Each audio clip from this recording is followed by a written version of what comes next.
कमला एकादशी, ज्याला पद्मिनी एकादशी असेही म्हटले जाते, ही दर 3 वर्षांनी एकदा अधिक मासच्या शुक्ल पक्षात येते। हे व्रत भगवान विष्णू यांची कृपा मिळवण्यासाठी आणि सर्व पापांपासून मुक्ती मिळवण्यासाठी अत्यंत पुण्यदायी मानले जाते। धार्मिक ग्रंथांनुसार एकदा राजा युधिष्ठिर यांनी भगवान श्रीकृष्ण यांना विचारले की अधिक मासाच्या शुक्ल पक्षात येणाऱ्या एकादशीचे नाव काय आहे आणि तिचे व्रत कसे करावे। तेव्हा श्रीकृष्णांनी त्यांना एक प्राचीन कथा सांगितली। राजा कृतवीर्य आणि त्यांची पत्नी पद्मिनी। त्रेतायुगात माहिष्मतीपुरीमध्ये राजा कृतवीर्य राज्य करत होते।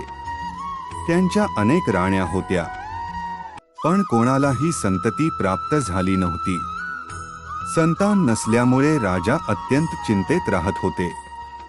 उपाय शोधण्यासाठी राजा आणि त्यांची पत्नी महाराणी पद्मिनी यांनी महर्षी अत्री यांची शरण घेतली।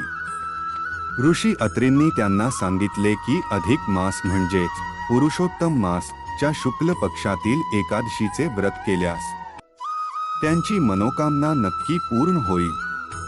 हे एकादशी व्रत स्वतः माता लक्ष्मी यांनी केले होते।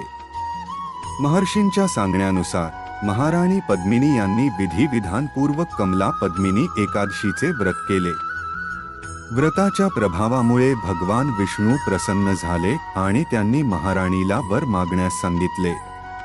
तेव्हा महाराणीने राजासाठी असा पराक्रमी आणि अमर पुत्र मागितला, ज्याला देवता देखील पराभूत करू शकणार नाही। भगवान विष्णूंनी तथास्तु म्हटले। काही काळानंतर महाराणी पद्मिनी यांच्या गर्भातून एक अत्यंत तेजस्वी बालक जन्माला आला, ज्याचे नाव कार्तवीर्यार्जुन ठेवण्यात आले। तो बालक पुढे मोठा होऊन तिन्ही लोकांमध्ये अत्यंत पराक्रमी आणि शक्तिशाली राजा बनला। भगवान श्रीकृष्णांनी सांगितले की जो मनुष्य ही कथा ऐकतो किंवा कमला पद्मिनी एकादशीचे व्रत पूर्ण श्रद्धेने करतो, त्याचे सर्व पाप नष्ट होतात।